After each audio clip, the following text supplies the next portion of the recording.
అందరికీ నమస్కారం. మాది రాజన్న సిరిసిల్ల జిల్లా వీర్నపల్లి మండలం వనపల్లి గ్రామం. మా గ్రామంలో ఈ దసరా నాడు కూడా మా రోడ్డు సవలతు లేకుండా చేస్తున్నారు. సో మేము మా సొంత ట్రాక్టర్ ఓన్గా పెట్టుకొని మా అన్న ముందుకు వచ్చేయడం జరిగింది. రోడ్డు క్లీన్ చేయడం, అలాంటి ఎక్కడెక్కడ సదుపాయం లేదో ఆ విధంగా గుంతలు ఉన్నాయి, దాన్ని మట్టి పోయడం. సో మాకు ఎలాంటి సహకారం లేదు ప్రభుత్వం నుండి.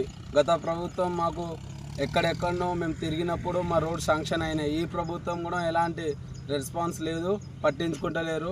సో మా గ్రామాన్ని కూడా చెప్తున్న సర్పంచ్ గారు, ఇప్పుడు ప్రజెంట్ ఉన్న సర్పంచ్, ఏది మా బుగ్గలు కానీ మా విలేజ్లో ఏది ఉన్న వీధి లైట్లు ఏది సౌకర్యం లేదు. సో మేమే మా ఓన్గా ట్రాక్టర్ పెట్టుకొని రోడ్ సఫాయి చేయడం జరుగుతుంది. సో ఇది ప్రభుత్వం దీన్ని ఎట్లయినా మాకు అమలు రోడ్ చేయాలని కోరుకుంటున్నాము.